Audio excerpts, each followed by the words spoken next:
Welcome, everybody, to episode 256 of WordPress Weekly for Wednesday, December 14th, 2016. I'm your host, Jeff Chandler, joined by Marcus Couch. And Marcus, I don't know if you could tell, but WordPress, usually you stay in one place all the time. And then when you go out and you meet thousands of other people from all over the country and all over the world, then those germs tend to congregate.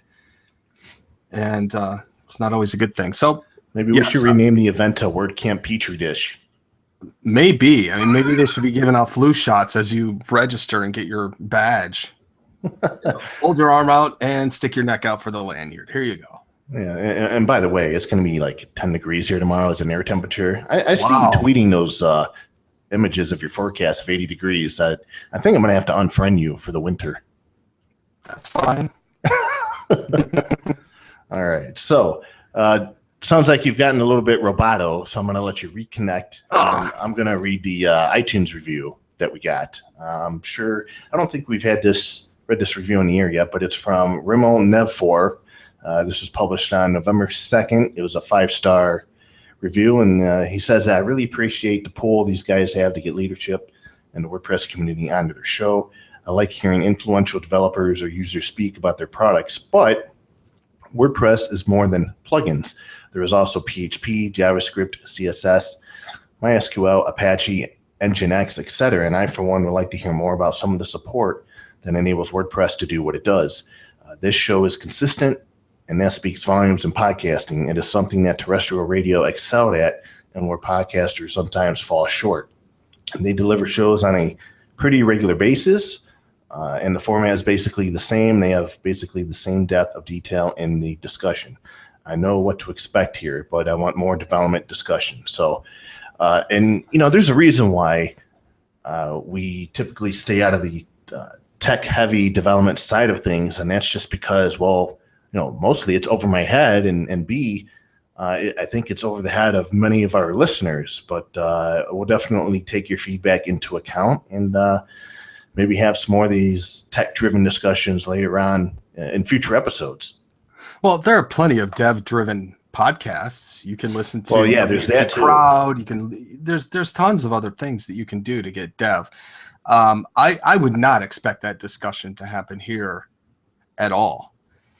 We like to review things after they're out of dev, and it faces the user. So you have to understand, that on one side you've got people that say I want more dev, and then you've got another group that says I want more beginner stuff, 101. Yeah, that's actually a great suggestion, because even one of the smartest WordPress developers out there has a podcast of his own. That's Pippin Williamson, right? And that podcast is wonderful if you love tech and dev-driven type of discussion. So I appreciate you listening to the show, but we're not changing. Yeah, we're probably not going to dive too deep into JavaScript, CSS, and all that, because I'd end up falling asleep during the episode. I hire people for that. Yeah. So, but thank you for the review. 5 stars. That's great. And if anybody else out there, please send us a review. We'd like to get some more reviews in before Christmas this year. So you can find us on iTunes. Just type in WordPress Weekly and tell us what you think of the show. Yeah, we'd love to hear it. Even if you don't like the show, or you think something, maybe you want more talk about the media library. Maybe I'm not talking about it enough. Who knows?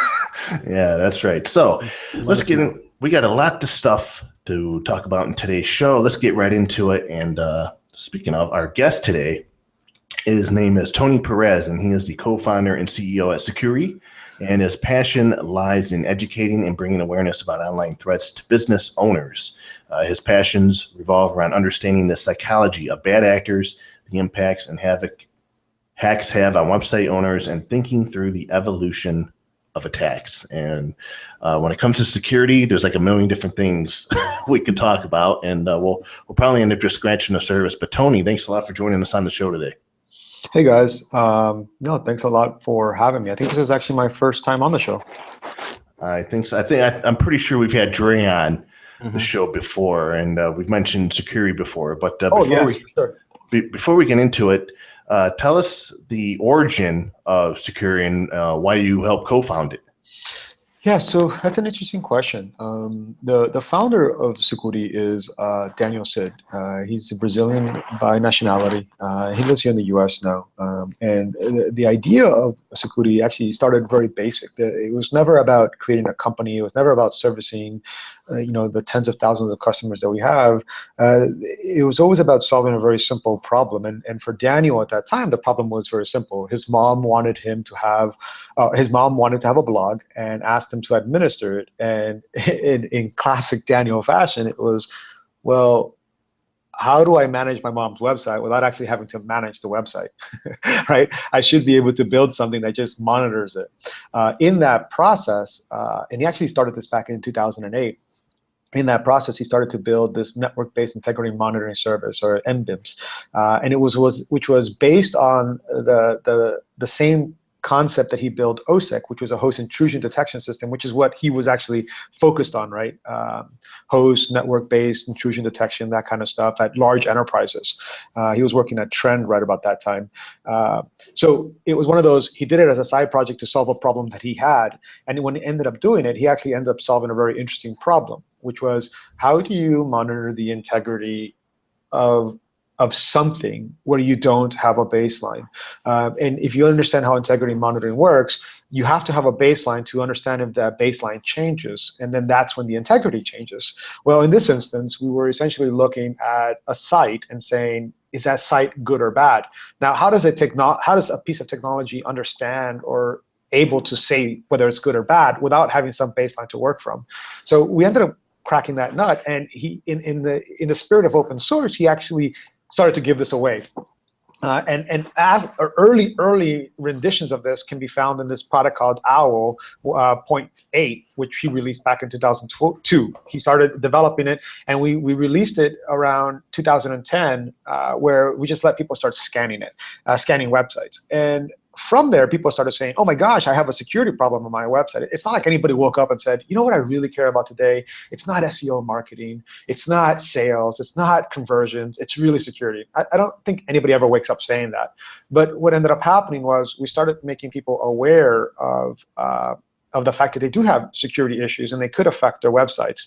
And so they started scanning. And within the first month, we had like 5,000 to 10,000 different people scanning and using it and identifying that they had issues. So are we talking about a website scanner where you put in your URL on the security website and it would scan it and let you know if it's detected malware? That's exactly right. And okay. and that's kind of the genesis of the company. And from there, the next logical question, which we didn't find it very logical at the time, was, hey, well, what do I do now? And for us, it was kind of, well, for Danny, it was kind of like, well, just clean it. And they're like, well, how? And we're like, well, I don't know.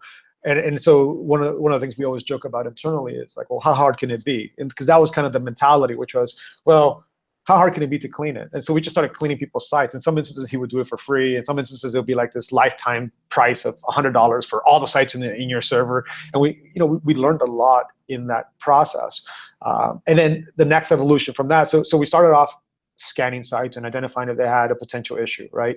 And what's funny is that we weren't actually doing malware scans. We called it malware scans because that was the easy way for the consumer to understand it. And if you understand anything I ever do, is I always try to break things down to where people can grasp it. So we started doing these integrity checks and these scanners and looking for what we call indicators of compromise. That evolved into professional incident response, or what we called malware remediation or malware response at the time. And then sometime around 2012, we started to identify that the end users, bless their souls, just don't really care about security and don't really care about any guidance you give them. And so it wouldn't matter how many times we told them to change their passwords. It wouldn't matter how many times we told them to upgrade. It didn't matter how many times we told them to make these configuration changes. They just would not do it, right? They would get clean, they would go back up and live, and then 48 hours later, they get reinfected. And they just, it sounds like a great business you're in. Well, it was actually very frustrating, especially if you think of the way we're configured as an organization, right? we've always been one where we take the risk off the end user and we put it on ourselves as an organization. And some of the ways you can see that is we're very transparent in the way we do pricing. We don't upsell people around pages and certain little things, nuances of security that the everyday consumer just doesn't understand. And we do that intentionally. And so what ends up happening is that you actually you put the risk on yourself as an organization to ensure that you do the job right.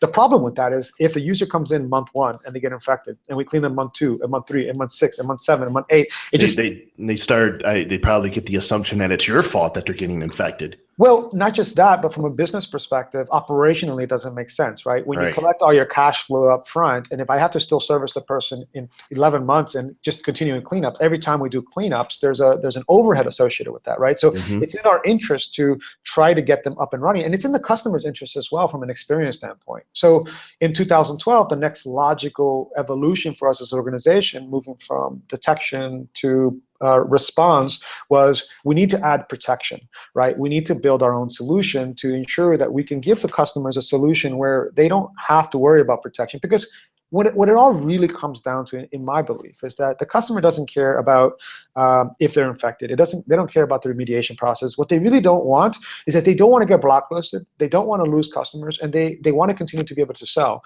And so what that comes is like we have to figure out a way to make it as simple as possible where the customer is protected, and all the pieces of security that they don't even know they require, we're servicing and we're providing by default. It just has to be a default configuration. And so that's where in 2012, we started building the firewall, which actually started as an application-based firewall, very similar to the way a lot of plugins work.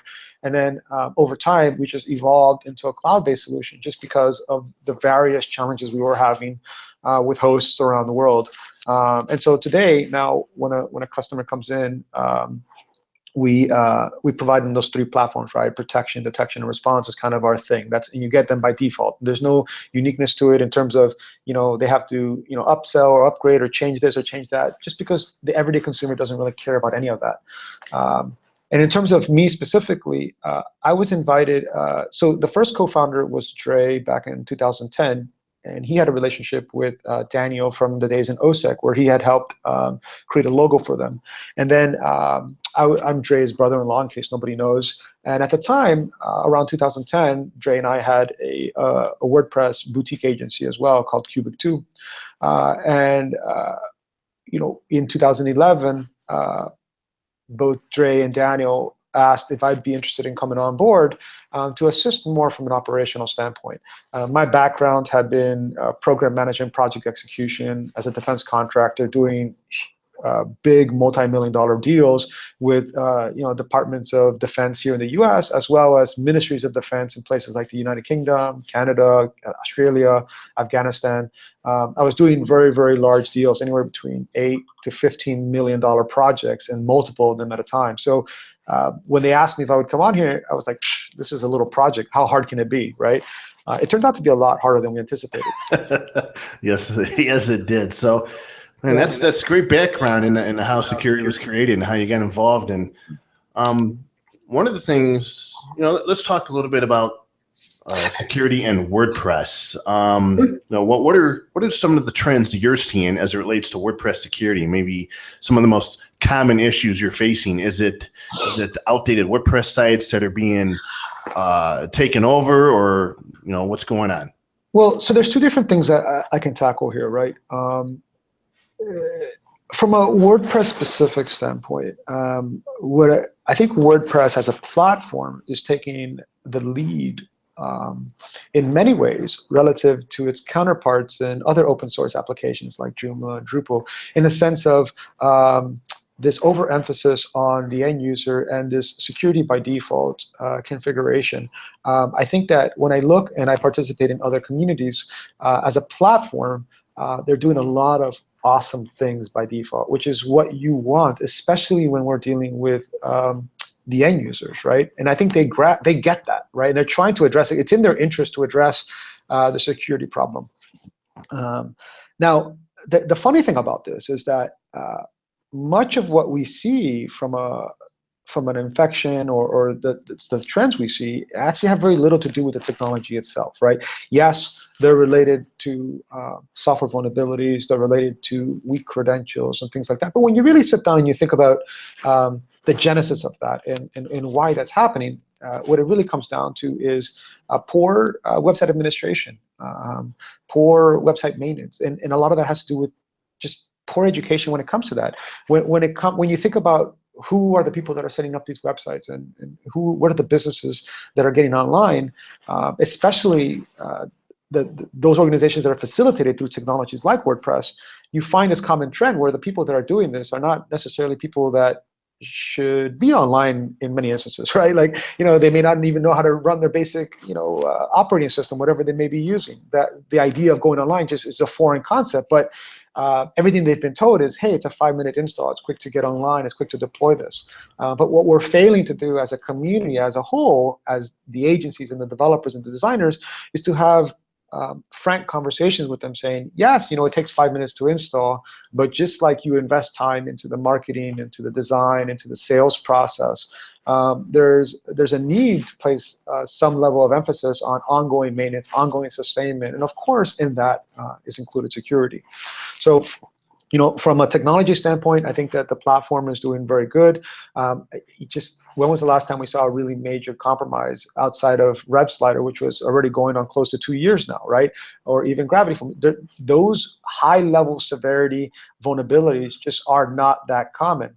Unfortunately, the other challenge we have as a community is this messaging problem, right? You have a lot of organizations out there that like to make a lot of noise around the smallest of things that have no bearing on the every end user. And in fact, what it does is it actually adds a lot of confusion to the space. And there's already enough confusion. So for instance, I'll give you an example. Yeah, you actually mentioned this. We call it the FUD factor, which is fear, uncertainty, and doubt. And and I wanted to talk to you a little bit about this because security is one of the companies that I rely on, as someone who publishes and pushes out information to common end users and our audience at the tavern. I rely on companies like security to provide me relevant and accurate information about security vulnerabilities, whether that's in plugins or core itself. And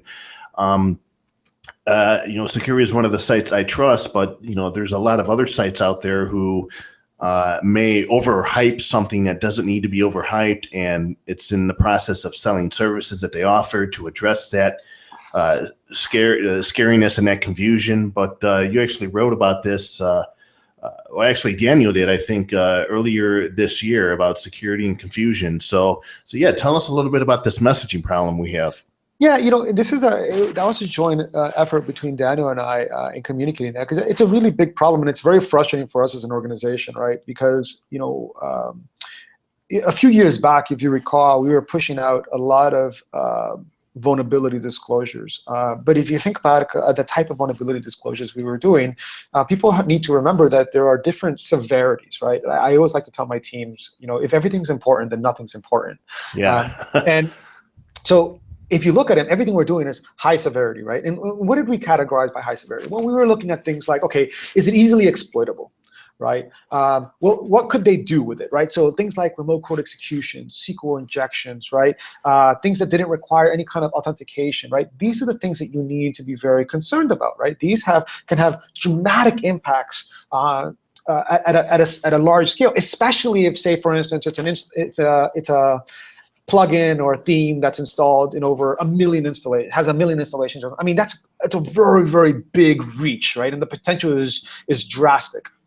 Well, unfortunately, not everything is that severe, right? Which is why you don't see us publish about a lot of other vulnerabilities. It doesn't mean that we're not doing the research. And in fact, we're still doing that. We have teams dedicated to it. And we work with those developers on the side. We communicate, we get them up and running, but there's no need to do anything else with it, right? Because they get patched, they get going. In a lot of instances, we might be talking about a very simple, reflective XSS or cross-site scripting, right? Where the user can manipulate objects on the browser and make an action happen. And in a lot of instances, those reflective XSSs are more like attacks against yourself, right? So, okay, if I send in this URL and I append this specific payload to the end, then I can do that, maybe attach it to some kind of phishing or something along those lines. But for the everyday user at scale, it doesn't there's no real impact, right? Now, if we're talking about a stored XSS, for instance, now that's fundamentally different, right? I can pass that parameter or that payload to the server, and that server would load it on every request.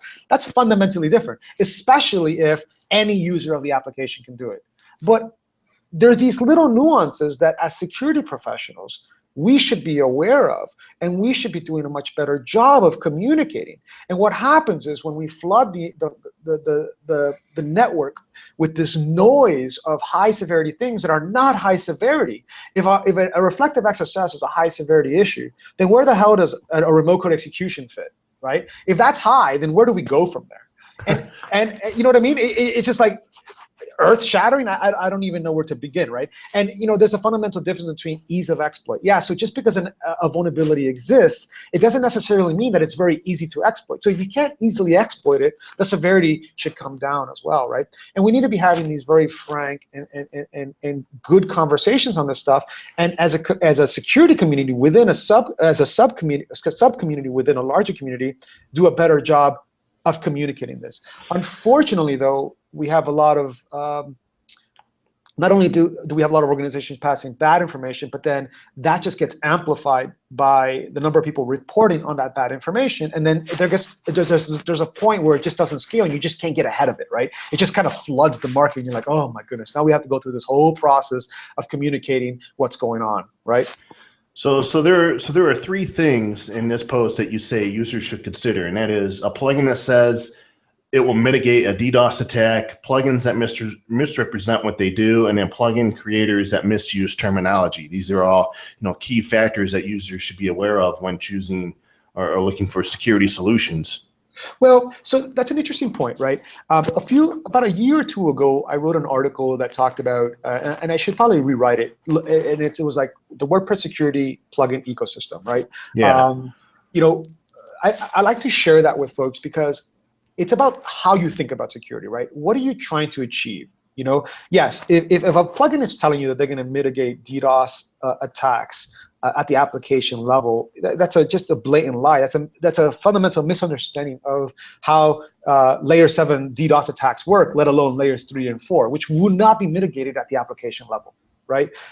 If you have organizations saying, we are, by a large margin, the best solution out there, what margin? Based on what?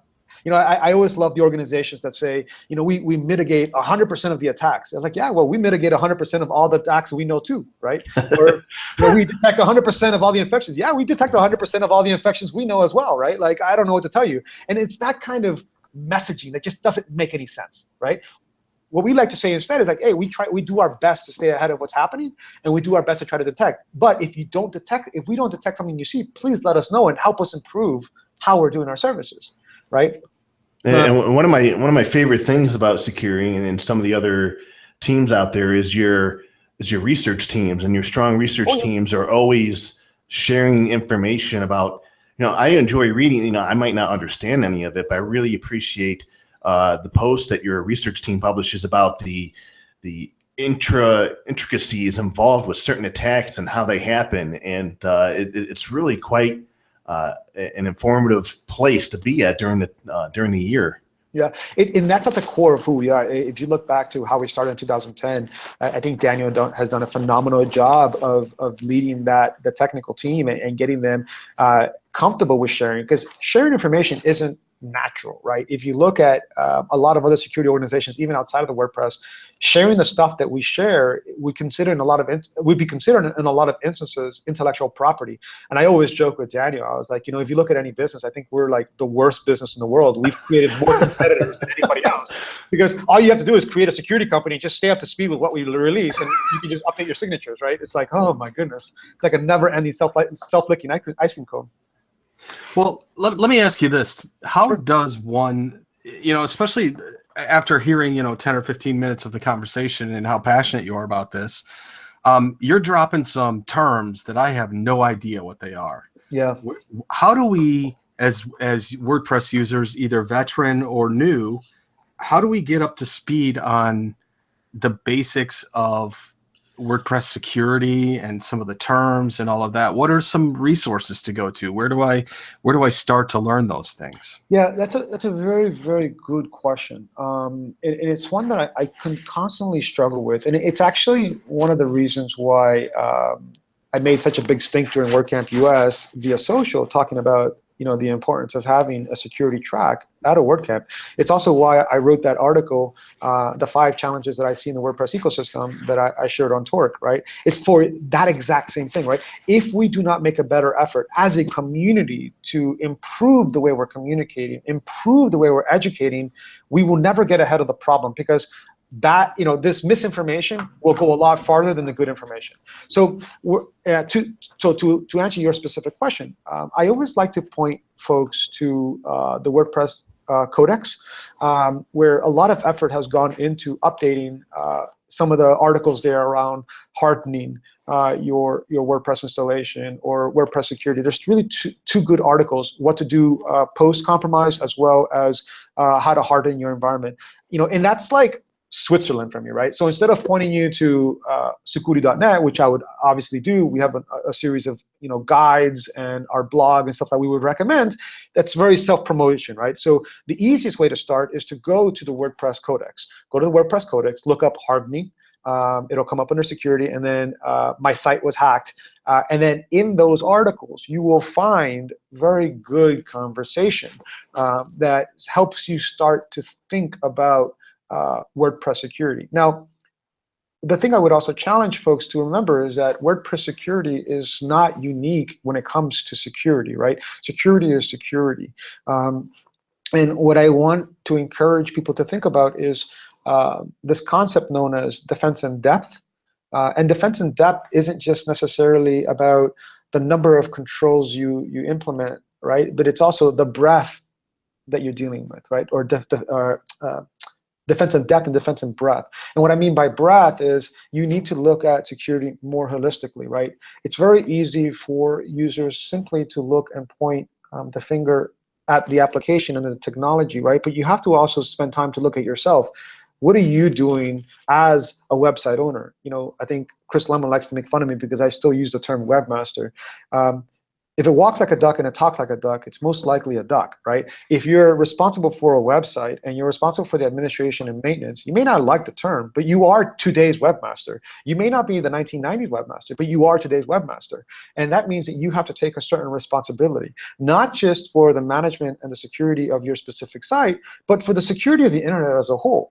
Right? We need to do a better job as website owners to ensure that we're pushing out legitimate information, right? We have to remember that the web is one of the #1 distribution mechanisms of malware, having global effects around the world. You see it right now being used to distribute payloads to mobile devices. You see it being used to distribute payloads to notebooks, things like that. So going back to your question, Marcos, my first recommendation would be to start on the Codex and start going through that article. And there's a number of great resources in there, and I would just keep it that simple to start. And then, of course, I would recommend Security's blog to engage as well. And I think that's amusing about the term webmaster, and I really haven't thought about it in a number of years. But I will present to you that term is probably more relevant than ever in terms of a web and mastering the web, because when that originated, we were all building static HTML sites that didn't, what was the biggest thing we hooked to in terms of web was a ring, right? A link ring or something like that in the old days. Absolutely. It's more applicable today than it was then. Yeah. Right now we're doing authentication and embedding of other videos and everything else that goes along with it. You are actually trying to master the web because now it's spread out so much farther than it used to be. We have these complex applications that do so much more. Even the most basic of brochure sites, right, are essentially these complex applications integrating all these various different services and integrating with all these different applications and making things happen, all this magic, even the most basics of sites, right, the most basics of blogs, right, and trying to understand what that really means is interesting. Even just assume you're using something like Discus, right, for commenting. Well, Discus now has the ability to inject something in your environment.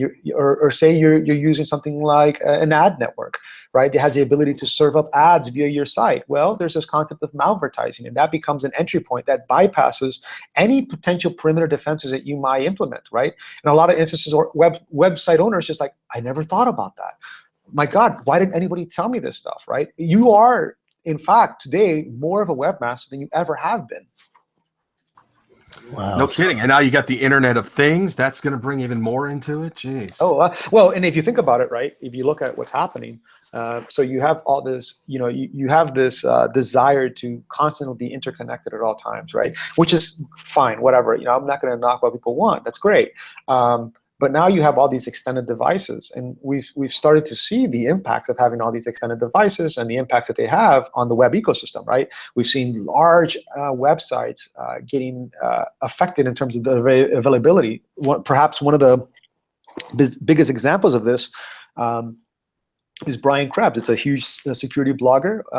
He was recently silenced for up to 5 or 7 days because an attacker did not like what he was writing about them, right? Well, I want a small business owner to sit down and think to themselves,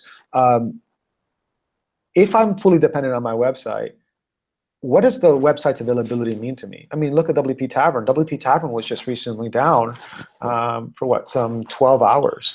Too soon, Tony. Too soon. Yeah, I get that. But my point there is, well, WP Tavern doesn't have to depend on ads. WP Tavern is funded by Matt, right? So you guys have that luxury where it's like, well, if it went down, it went down. It still sucks, right? Nobody wants to go down, right? But I'm not having a panic attack because I can't. You're not having a panic attack. Exactly. It's like, well, shit happens. Well, what about that website owner that depends on the income that comes in during that period?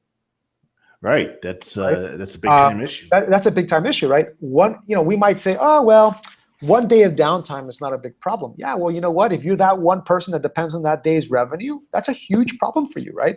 Availability has been a core tenet of security since its inception, right? For many, many years, right? It's not something new, but now all of a sudden it's coming to the forefront. So while, a few years ago we were talking about software exploitation, last year we were talking about brute force attacks, the thing we're going to be looking at as we go into 2017 and 2018 is the availability. And the tricky thing about availability, right, is that as availability attacks can come in many different forms. You have the intentional availability attacks, so these denial of service that you continue to hear about.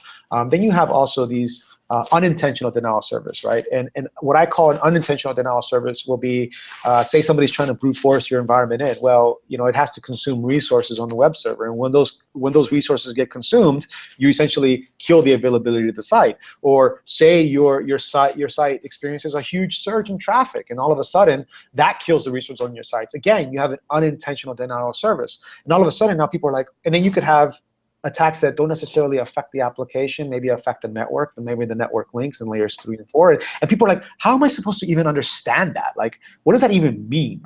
You know what I mean? And that's a really, really, really big challenge we have on the security side, which makes it even more important that we place more emphasis on how we message and what we're telling users so that we're communicating the right and the same stuff over and over again, because it comes down to consistency in the way we're talking and the way we're educating our website owners.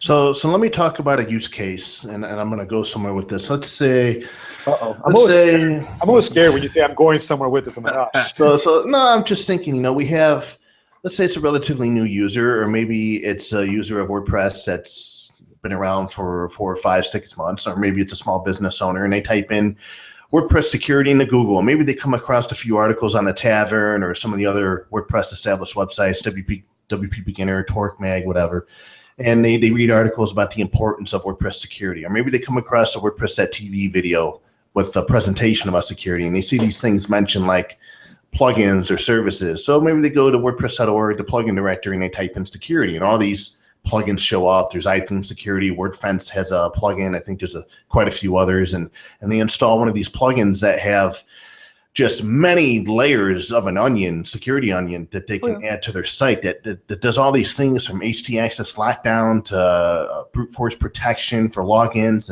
and what do you think of that use case? And these plugins out there that have all these different facets. I mean, can you solve just about can you solve most security issues with one plugin?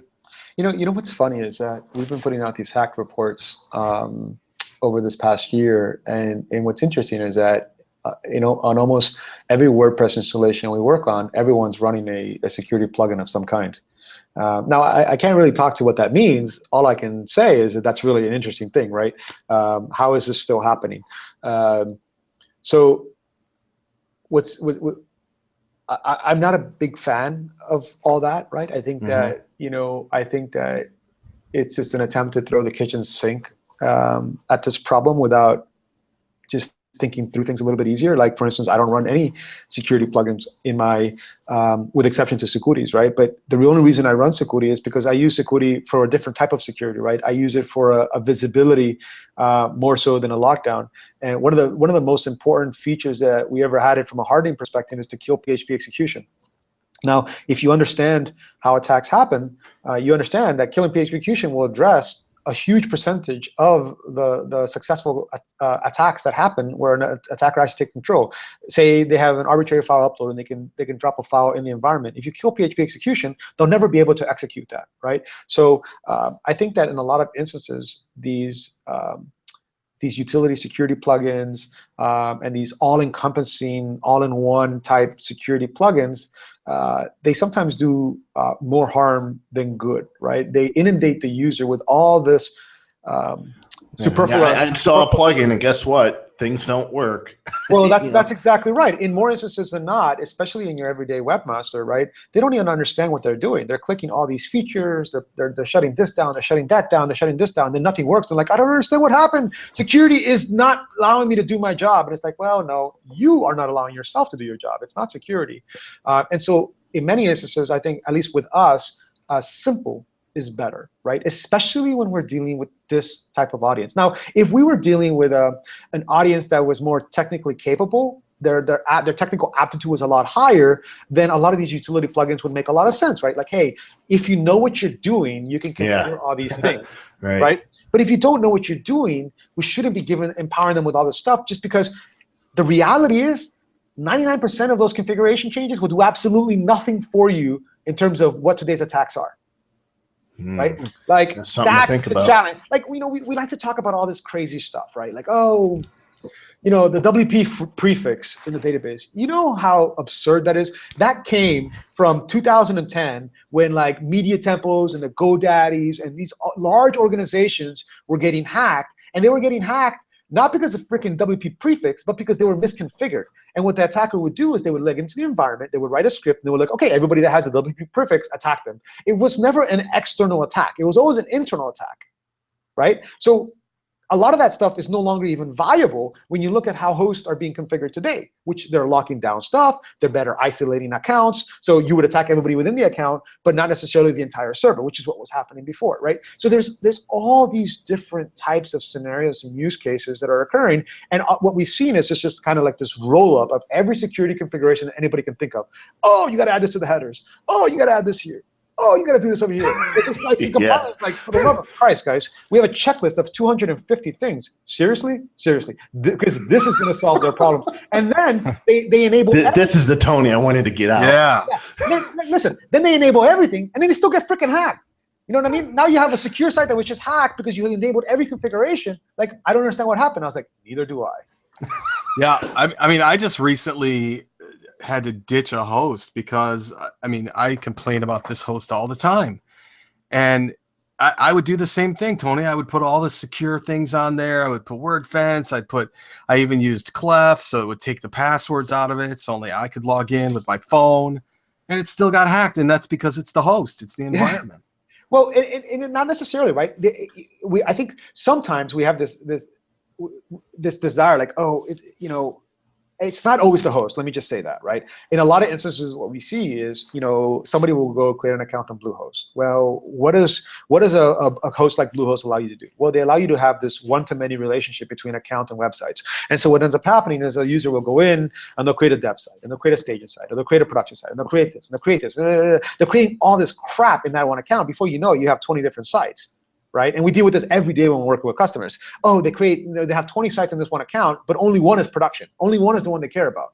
They're like, well, what's all this other crap in here? You have something running on WordPress 1.5. Like, what's up with that? Oh, man, I could have sworn I had my developer remove that. Well, can you guys go ahead and remove that for me? I was like, what? I don't understand what's happening. So there's still lateral movement occurring. There's still cross-contamination happening. But instead of happening across the entire server, it's happening within an account itself, right? And it's usually the website owner, right? So it's not a matter, okay, so you had Clef installed, you had all these things installed, but there's still other things happening. So there could have been another a site within the account. There could have been a vulnerability that you weren't aware of. And this is the big thing with updates that I always like to tell people. It's like, yeah, you know what the great thing about updates is that updates patch known knowns, right? Like if I know there's a problem and I can patch it, that's amazing. How about the unknowns, right? In order to patch the unknowns, somebody has to communicate it to the developer, then it has to create a patch, then it has to get released, and you have to patch it. There's still a window of opportunity there where those vulnerabilities can be exploited, right? And that does happen, right? And we have to see it, and then it has to update it, and we call these like these 0-day events, right? Sometimes it's wide-ranging, sometimes it's not. But my point in saying that is that it's very easy for us to look and say it's the host's fault. But I actually wrote an article on this on Perez Box where I talk about where does the line of responsibility start and end for the host, right? The host is responsible for the infrastructure. The host is responsible for providing you an environment where you can get up online, right? They then carve out this little section, this little house where you can do whatever you want on it, right? But they can't dictate the type of locks you have on it. They can't dictate which windows you open. They can't dictate any of those in a lot of instances, right? And so what happens is people get online like, I can't believe I got hacked. But when it comes down to it, it was their own doing. Maybe they left a rogue administrator on there. Or maybe they deployed multi-factor authentication, but they had 5 administrators, and only one administrator was using multi-factor authentication. Everybody else didn't, and the other ones had weak passwords. Right. You know what I'm saying? And I got that. I've had blank sites get hacked, so it's not always always those plugins. But what I found particularly interesting the last runaround that I had with this particular host was that they had their own internal malware tool and scanner and security scanner and all that. I first found out that I was compromised because I got an email from Google Search Console saying, "Hey, we're blocking your site."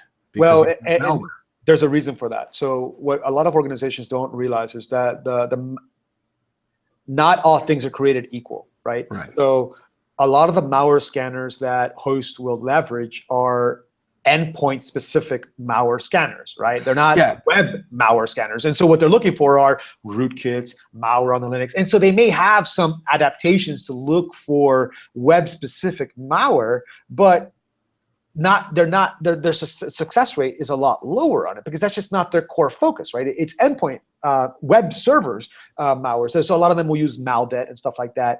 Now, another interesting piece of that, just to add another wrinkle to this, is that the way Google works is a little bit differently, right? So they may be looking for drop attempts, which is where you would see the blacklist page, right? But then they're also looking for SEO spam, where there are search engine poisoning attacks, where the attacker is then looking to abuse your search rankings in Google. And so that will be search engine poisoning, not necessarily malware distribution. So search engine poisoning won't necessarily render this big red screen saying that you've been hacked. Instead, what it'll do is it'll put it in your search engine result pages. It'll say this site may be hacked, right? And so the message you might be getting is a little bit different. Again, the endpoint server malware scanners aren't necessarily looking for SEO spam, and they're not necessarily looking for drive-by downloads. What they may be looking for are backdoors and other mailer scripts and DDoS scripts and things like that that are happening on the endpoint.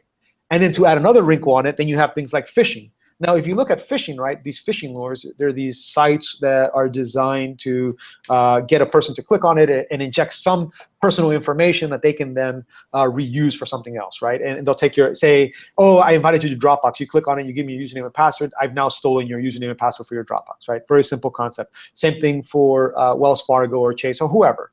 Now, what ends up happening is a lot of sites are getting compromised, and they're being used as part of the phishing lure campaign.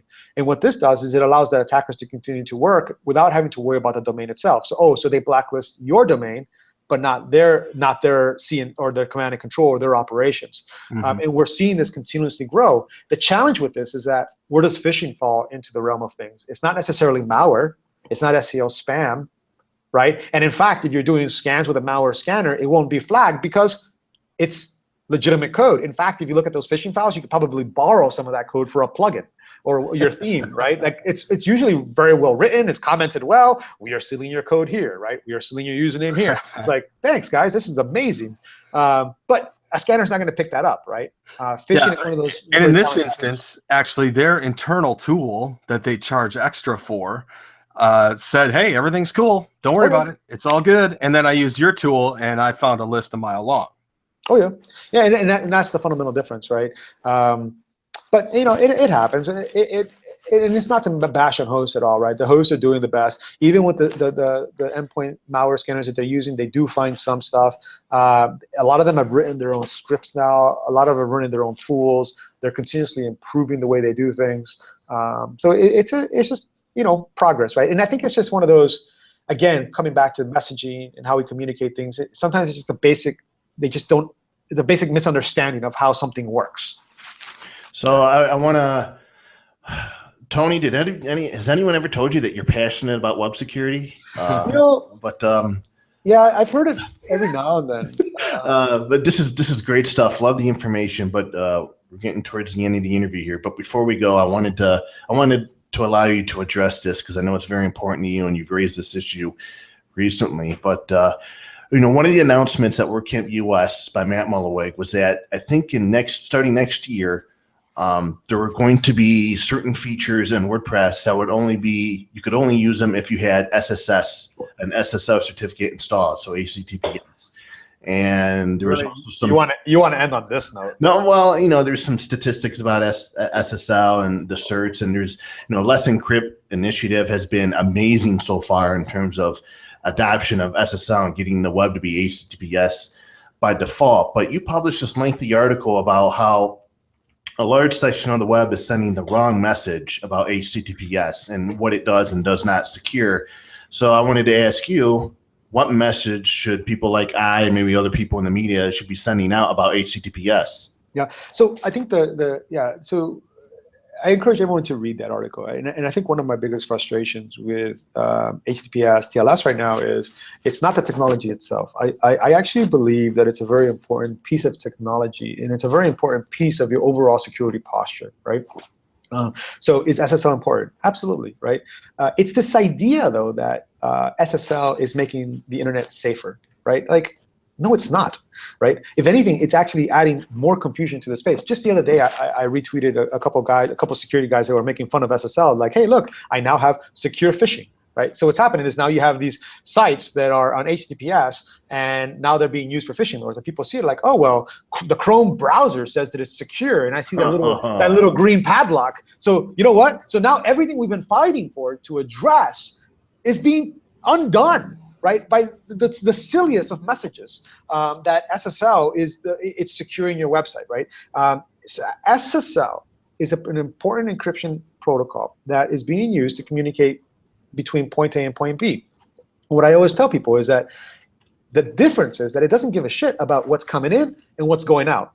It's just doing it securely. So if you're infected and you're running HTTPS, guess what? Now you're distributing malware securely, right? And in fact, in a lot of instances, enabling HTTPS actually makes our jobs as defenders a lot more difficult, because in order for us to see the payload, we now have to wait for the payload to hit the endpoint so that we can do endpoint termination to analyze it versus doing it in transit, right? So HTTPS is very, very important when you need it, when you're transferring critical information, right? Personal identifiable information, personal health information, credit card information, things like this. This idea that everyone should run HTTPS on every site just for the sake of running it is a little bit mind-boggling, right? Well, you can thank Google for that. Well, partially. With the SEO influence that they said it would have. Absolutely, and I'm actually more upset at Google than I am at everyone else, because it's only when they started doing the silliness of using it as a ranking factor that all this crap started. And in fact, running everything over HTTPS has more benefit for Google than it does for the end user. Because what does it do as a marketer? Now I can't even see my stupid keywords because they're all coming over HTTPS. Yep. right? Unless I'm using AdWords and I'm paying them to do it, right? So, and it's not meant to be a conspiracy theory, but I'm just saying that this idea that HTTPS is making a safer internet, or this idea that HTTPS secures your website is wrong. And we need to be doing a better job. And what we need to be saying is that if you have a site that has well, at this point, we might as well just say run HTTPS because everybody else is pushing it, right? Like, okay, if you're going to run HTTPS, understand that it's but one piece of the overarching security posture, right? And it doesn't do away with your responsibility to secure the actual site. Because just because it says, Chrome says that you have a secure site, does not mean, unfortunately, that you have a secure site. You still have to be a webmaster. Woo, baby! I'm loving this show, man. I wonder what Tony's going to do right after this show, man. This is epic. This is one of the most epic interviews we've had in a long time. But I'm actually toned down right now. Come on, man! You got to be kidding me. No, I'm dead serious. I remember I told you before we started that I was going to sit down, because when I sit down, yeah. So okay, so I imagine there was pretty much a lack of WordPress security talks, and I know somebody addressed that to Matt, and he said it may have been an oversight by the people selecting the sessions at WordCamp US, but I imagine security is probably going to look at speaking at many WordCamps in 2017. I know you've done a lot of user education in the past. Have you been able to, speaking of that, have you been able to, as an organization, measure your impacts or measure the impact you've had so far between educating the people at WordCamps and maybe less security issues discovered or encountered, something to that effect? No, we have not been able to do that. I mean, that's probably very hard to track anyways. Well, it is, right? And also, right, the audience you get to engage at a WordCamp from a speaking perspective is minuscule when you think about the community at large, right? It's too difficult to get your hands around, which is why it makes it even more important that, one, I believe that every WordCamp by default should have a security talk. I also believe that that we have a responsibility to curate the type of security discussions we're having to get away from these ridiculous top 10 tips that do absolutely nothing for you but give you this false sense of security, right? We need to be having real strong security conversations that help set the tone moving forward as a community, right? And unfortunately, we just don't have that kind of standardization. But I just feel that as the platform continues to grow, it's really, really important that the message becomes consistent when we're talking to end users, because everything's going against us, right? Everything's working against us. Organizations are working, their marketing teams are working against us, the issues, the media, everybody. So the one thing that the WordPress environment can do is focus specifically on the WordCamps and figure out a way to ensure that by default there's a consistency in the way security is being communicated and how we're educating what the latest threats are and how end users should be thinking about security. Fantastic. Well, I mean, that's pretty much, we covered so many things in this episode related to WordPress security in general, the magic bullet, aka there is none, that solves all your security woes, and how it's an ongoing security it's always going through an evolution. It's always changing. It's like I always tell folks. Like I always tell folks, right? Security is a continuous process, right? It was never meant to be a static thing, right? And you have to think about it like that. If it was a static thing, we probably would have solved it by now. Well, and then I'd be out of work, right? And the other thing to remember too is that security is comprised of three core things, right? People, process, and technology. And I think too often we place too much emphasis on the technology, right? I always give this example. I go buy a firewall, I put it into my rack, and then I walk away and I turn it on. And people are like, I don't know why I got hacked. I have a firewall. I was like, well, did you add it to your LAN? Did you configure it? Did you do any of these pieces? And they're like, oh, did I have to do that? Right? Like we've had individuals purchase a product and they purchased it. And then like, that's it. And then they send us a note and they're like, oh, well, I'm still infected. Oh, I'm still getting hacked. I'm like, well, you didn't configure anything. You didn't even communicate with us. Like all you did was buy it and you just walked away. Like who does that? You know what I mean? It's like you go buy a car and like, cool. And then I can't drive my car. I was like, well, did you pick it up? Did you turn it on? Did you put gas in it? Like, it's all these little things that we just never thought would have to be explained. need to be explained, right? And so we have to remember that technology is a tool that enables us to do our job, and it still requires the people, and the people still require the processes. So just because you have a security plugin you have installed, you still have to maintain it, you still have to secure it, you still have to make the configuration changes, and then you need a process. Oh, okay, on a weekly basis, I'm going to check my site and I'm going to update it. I'm going to see what updates exist. I'm going to see who's been logging in, because in a lot of instances, end users can identify these things. If I see somebody from China logging in at 2 in the morning, and I live in freaking California and I'm sleeping at 2 in the morning, that's a strong indicator that you have a problem, right? In a lot of instances, that's something that you can detect. The tool, if you allow everybody to log in, the tool is going to say, hey, somebody logged in, but the tool did its job. It tracked it, it monitored it. Now you have to come in and make the decision. Is that a good event or a bad event? The tool itself won't know that, right? And so people just need to remember that. People, process, and technology. And security is a continuous process, not a static state.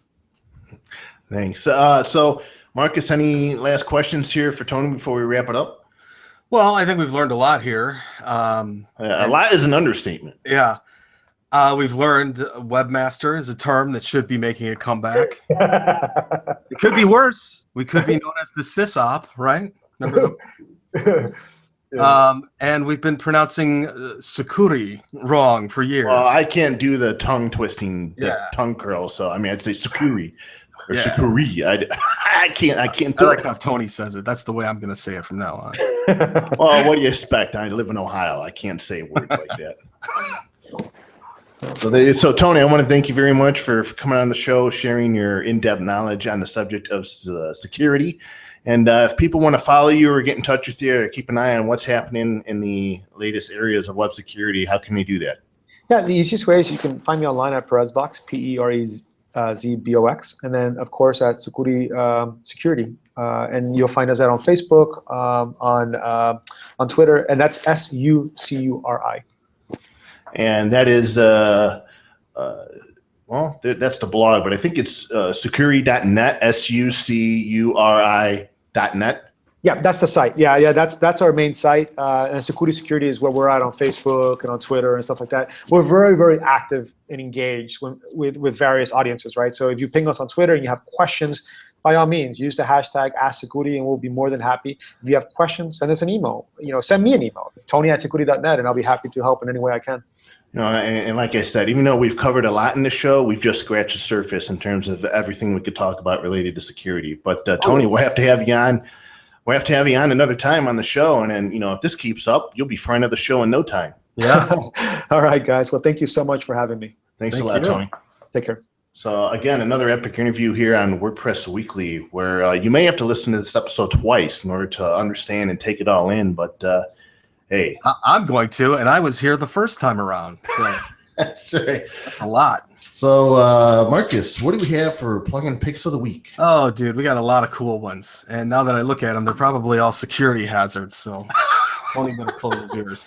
The first one is called Product Review, and it's pretty neat because what it does is it enables you to do charts, stars, that kind of thing, and it's really easy to use. It's really simple. You can add your own reviews to different products, different plugins, different whatever you want to do, and that's actually what I'm using it for, is for the new daily plugin site when that comes online. It's called Product Review, really cool graphic representation. Next one is called Messenger Bot for WooCommerce. Boy, now I smell some security holes. This gives you the ability to send your customers messages via Facebook Messenger, like order receipts, order status changes, customer order notes, anything like that, and even send along tracking information. And I think this is pretty cool. This is something that I've been looking at from a technology standpoint in terms of chat bots. And this is a pretty intriguing implementation. I'm wondering how else we can hook WooCommerce into things like this. Finally, email tracker is something that probably a lot of people could get some use out of. It just simply, you install this and it has a few options, and it can track if an email sent by your WordPress installation has actually been opened.